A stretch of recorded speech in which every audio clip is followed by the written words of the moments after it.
Garbė Kristui. Šiandieną norėčiau pasidalinti su jumis jūsų vizijomis. Tikrai labai dėkinga, kad žiūrite, parašote klausimus ir tikrai gerbdama žmonės noriu atsakyti į keletą jūsų klausimų.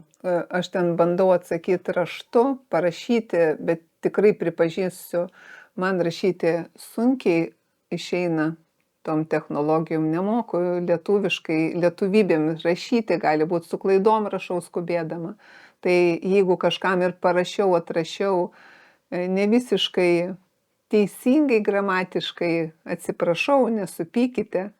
Ir todėl nusprendžiau kartą į mėnesį ar kartą į kelis mėnesius atsakyti į jūsų užduodamus klausimus. Nes klausimai tai yra jūsų nuomonė ir jūsų gyvenimas. Galbūt jūs užduodat klausimą, jums tai yra svarbu ir paskui galėsit pritaikyti. Todėl mano reikalas ir man garbės reikalas atsakyti kuo išsamiau ir aiškiau ir suprantamiau. Taigi, vienas iš klausimų yra, kiek reikia jėgų išsilaikyti Kristaus žodžiuose, kad neatsakyti tuo pačiu, kai su tavim bjauriai elgiasi. Tai vadinasi, kiek reikia turėti jėgų, kad neatsakyti tuo pačiu, kai bjauriai elgiasi. Toks klausimas.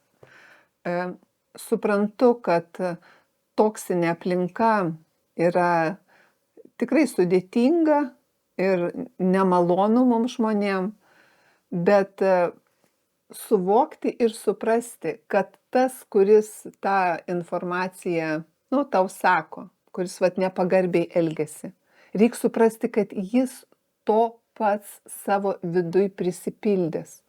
Jis taip supranta. Ir Jėzus, ne vienam pavyzdį savo gyvenimo kely Evangelijose įrašo, kad jis vienas ar kitas toks žmogus arba aklas, kurčias, arba su pilotu, pavyzdžiui, jis neatsakė išvis nieko. Įsivaizduojat, viešpats, pats Dievas, jį kaltina ir ten apkalbinėja, tikrai baisiais dalykais, Jėzų, ar ne? To, ko jis nedarė, iš jo tyčiojosi. Tyčiojosi tiesiog mirtimi, iki mirties tyčiojosi iš Kristaus. Ir įsivaizduokit, kokią turėti ramybę arba tą užtikrintumą arba būti kitam lygyje, kad neatsakyti tuo pačiu. Ir tai rodo, kad tu tada gerbi kitą. Svarbiausia, kad tu gerbi Kristų, nes tu esi tikras Dievo vaikas. Tu supranti ir užjauti tą kitą žmogų, kad jis iš savo nebrandos, nesupratimo, neišsiauklėjimo, nepagarbos savo pirmoj eilėj. Nes kai taip žmogus elgiasi nepagarbiai, pirmoj eilėj jis negerbia savęs, neturi tos, kaip čia pasakyti, nuostatų. Ir tokio žmogus pirmoj eilėj gaila pasidaro. Bet, suprantat, labai labai svarbu, tą vidinę savo dalį, tą savo vidų mums reikia pildyti Dievo pažinimu. Ir nukreipti savo mintis ir protą į viešpatį. Kaip čia pasakyti, susifokusuoti į tai, kad suvaldyti liežuvį. Nes patarlėse labai daug apie tai sako, kas suvaldo liežuvį, suvaldo visą miestą. Visą miestą suvaldo. Įsivaizduokit, kokia valdžia yra žodžiuose. Neatsakyti tuo pačiu yra aukščiausias autoritetas ir lygis. Ir kai kiekvieną kartą jūs prisimenate, ką Dievas sako toj situacijai ir taip pasielgiat, tai dvasinė prasme jūs pakylat vienu laipteliu aukštyn. O kitas dalykas, jūs įprotį formuojat tinkamą savo, nes jūsų smegenyse, kaip čia pasakyti, įprotis formuojasi. Tam tikri procesai cheminiai smegenyse formuojasi. Jūs ugdote kantrybę. Ir nesakau, kad nuolat ir pastoviai būti tokioje aplinkoje reikia, ar nereikia keisti kažko, to nesakau, nes aš nežinau aplinkybių. Bet aš tik žinau vieną. Jeigu pažinsi, tikrai tą gyvąjį Dievą, Jis tau duos jėgų ir tau bus antiek vienodai, kas ką sako. Nesuprantat, ašgi tai žinau, savo vidinę tą ausį turiu. Ir aš girdžiu, žinau iš vidaus, ką Dievas apie mane sako. Kad tu esi nuostabi dukra, kad aš tave vertinu ir branginu. Ir taip savivertę savo statydinti Dievo tiesa, Dievo principais, iš Dievo žodžių semtis, ką Dievas sako apie tave ir taip atstatinėti savivertę. Ir ne pagal žmonių nuomonę, nes vienas vieną pasakė, kitas kitą pasakė, trečias trečią. Neklausyti apkalbų, nes tai yra, čia ne tai, kad kas, bet tai yra disciplina savęs, kai nustoji klausyti vienų, trečių ar dar kažkurių. Ir jiems iškart atleidė. Tiesiog ne dėl to, kad supyksti ant to žmogaus, bet jiem atleidė. Nes, žinot, Morkaus 11 skyriui aiškiai sako, kai meldžiate, atleiskite. Atleiskite, vadinasi, kai pradedi bendrauti su viešpačiu, prisimeni viešpatį, iškart atleisk, jeigu kam nors prieš kažką turi, kažkokią nuoskaudą, jeigu ir tikra ta nuoskauda. Bet jeigu aš pažįstu Dievą, savo visų savo supratimu, visų savo vidinių žmogumi, aš suprantu, kad Dievas yra ir žinau, ką jis dėl manęs padarė, kad jis yra geras ir gailestingas ir jis man viską atleidžia. Iš to kampo aš atleidžiu ir tam ir jam nepriekaištauju net. Bet gražiu tonu pasakau, kad kai nurimstu, pasakau, kad žinok, gerbiamasis, mielasis ar mieloji, tokie žodžiai mane skaudina, man nepatiko. Aš tiesiog nenoriu, kad tu daugiau taip kalbėtum, bet pasakyti gražiai, nes žmonėm Dievas davė balso tembrą. Ir sakyti nepaaukštintų tonų, neįžuliai, o gražiai. Ir tik tai taip kitas žmogus per kažkiek laiko keisis. Nes Romiečiams 18 skyriui sako, taip dėsite žarijas ant priešo galvos. O žarijos tai reiškia, kad jis mąstys, kaip jinai, nors aš ir negražiai pasielgiau, bet kaip man tinkamai pasakė. Ateis suvokimas. Bet kad kitam ateitų suvokimas, kai su jumis nepagarbiai elgiasi, jum reikia maksimaliai ugdyti kantrybę. Bet kantrybę visais atvejais žemėje reikia ugdyti. Nuolatinę kantrybę, kad nepasiduot nerimui, baimiai, netikėjimui. Kantrybė reikalinga nuolat ir pastoviai. Ir santykiuose su kitu žmogum. Būtina kantrybė.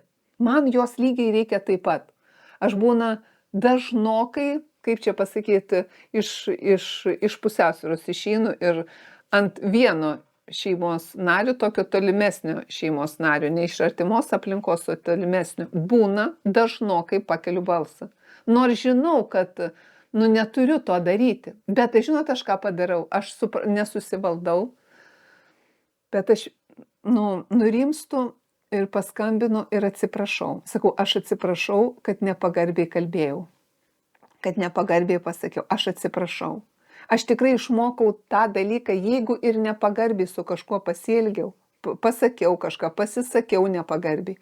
Tikrai, kol nesutemo, atsiprašau viešpaties ir atsiprašau, jeigu galiu žmogaus. Ir tai yra lyderio savybė, pripažinti, kur tu buvai neteisus. Yra lyderio savybė. Ir kai čia yra klausimas, kaip Dievo žodžiuose išsilaikyti, tai tik save disciplinuojant, savo primenant, kaip Jėzus elgėsi. Tik tai taip. Aš kito būdo nežinau, kitų būdų nesivadovauju. Aš vadovaujuosi ir man veikia tik tai, kaip pati save disciplinuoji, neatsakyti, susilaikyti, mintis savo tuo metu nukreipti į viešpatį, į Jėzų. Ką Jėzusgi atleido visiems, Jėzusgi nepyksta, Jėzus neatsako. Ir tai sulaiko. Tai sulaiko neatsakyti tuo pačiu. O jeigu jau ir nesusilaikai ir atsakei, tai tada pripažinti nurimus emocijai, kad man nepatiko, aš atsiprašau, įsiprovokavau, man tiesiog nepatiko visas šitas tonas, tas pokalbis. Aš atsiprašau. Net jeigu ir teisus, viešpats sako, ne dėl įrodinėjimų ir tiesų, bet dėl ramybės eik ir susitaikyk su kitu. Dėl ramybės. Ir kai jūs ieškosit tos Dievo ramybės ir kai taip elgsitės, kita pusė keisis.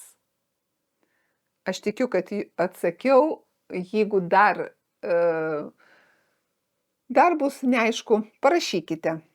Taip, dar vienas iš klausimų buvo, kur dar galima gauti vidinės stiprybės? Kur dar galima gauti vidinės stiprybės?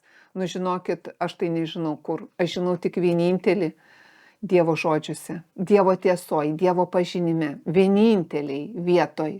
Ir suprantu, kad mums žmonėm norisi, kad greičiau, kad paprasčiau, kad vaistinėje nuėjau, nusipirkau, kažką išgėriau, skausmą nuėmė. Nu, vat, tokio principo, kad veiktų.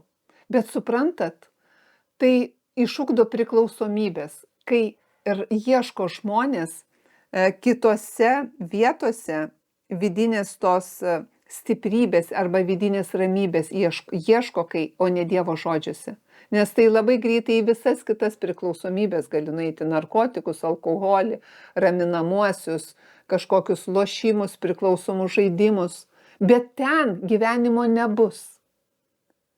Galit, ir tikriausiai daug žmonių yra išbandę ir paskendę paskui tuose liūnuose, iš kurių išbristi yra labai labai sunku. Už tai vienintelė tiesa, kad pažinti viešpatį, gilintis į jo žodžius, tai priimti kaip visišką tiesą, nes iš ten, iš Dievo pažinimo, kad jis tave vertina, brangina, ir yra didžiausia jėga, didžiausia tiesa, tikrai jėga, energija, kuri keis ir laikys jūs. Tikrai kitų vietų žemėje nežinau. Ir esu giliai įsitikinus, kad vienintelė vidinė jėga ir ramybė yra Dievo pažinimas ir gyvenimas su viešpačiu. O tam be abejo reikės jūsų pačio laiko skirti, jūsų pačio disciplinai, kad jūs savo mintis ir protą kreiptumėt į Dievo pažinimą, žiūrėtumėt tinkamas laidas, skaitytumėt, klausytumėt tinkamo turinio. Ir taip ugdytumėt Dievo pažinimą ir bendrautumėt su viešpačiu. Ir taip ugdytumėt savo savivertę ir iš ten semtumėtės iš Dievo pažinimo vidinių jėgų. Ir dar vienas klausimas. Iš kur žinoti, kokia Dievo valia? Žmogus klausia. Nu, man tai absoliučiai paprasta ir suprantama, iš kur žinot, kokia Dievo valia. Jinai yra visa parašyta šventam rašte. Ir jeigu jums dar šiandien Dievo žodis Biblija nėra tiesa, nu tada aš nežinau, kaip jums žinoti, kokia Dievo valia, kaip danguje. Nes danguje, aiškiai raštas sako, kad yra gera yra. Gera danguje, kaip ir Edeno sode, buvo viskas tobula ir gera dėl žmogaus padaryta. Tai lygiai tas pats Dievas nori to pačio ir žemėje, kad tai būtų. Bet žemėje, kad tai būtų, žmogui pačiam reikia atnaujinti ir nuolat atnaujinti savo protą Dievo žodžiu, kad nesitapatinti su visom tom aplinkybėm. Nes Dievo valia ir pats Dievas yra geri, kad Dievas yra gailestingas, geras, prižiūrintis, atstatantis, negriaunantis. Tai visa Biblija apie tai kalba. Ir jeigu man tai yra tiesa, aš žinau, kad Dievas yra geras ir žinau, danguje yra va taip, kaip raštas sako, kaip Edeno sode, aš tai tikiu ir į kitus filosofavimus nesiveliu. Ir tikiu, kad taip, kad toks gyvenimas Dievas ir nori, kad būtų tikinčių žmonių, kurie tiki viešpačiu, čia žemėje, kad toks gyvenimas būtų, geras gyvenimas. Bet tai priklauso nuo žmonių, nes žmonės nuolat ir pastoviai renkasi. Ir todėl labai linkiu jums toliau gilintis ir pažinti, nes reikia pažinti Dievą, kad žinoti, kad jis yra geras. Nes jeigu nepažinsit, atrodys, kad piktas, blogas arba kaip kiti interpretavo ar prakomentavo. Už tai reikia pažinti Dievą, o kad pažinti reikia skirti laiką, atkreipti dėmesį, ieškoti ir surasti tinkamiausią medžiagą, kurios šiuo metu tikrai jau yra daug apie Dievo pažinimą. Ir aš linkiu jums tą Dievo pažinimą atrasti ir juo patikėti ir juo pildytis pačiam savo, kad tai pradėtų reikštis jūsų gyvenime. Dėkoju, kad žiūrite Agapė Bonum laidas, dėkoju, kad žiūrite Tikiu TV laidas, kitas tikėjimo turinio laidas. Tegu tikėjimas kiekvieno jūsų širdise auga, didėja, nes Viešpats nenori, kad mes pasiliktume maži vaikai. Jis nori, kad mes augtume kaip viskas, kad žemėje auga. O svarbiausia, Dievas nori, kad augtų mūsų tikėjimas, ta jėga, kurianti jėga, kurianti gėrio jėga. Taigi, tegu to daugėja tikėjimo, Dievo, gero, gyvo Dievo pažinimo, tegu daugėja jūsų gyvenimuose.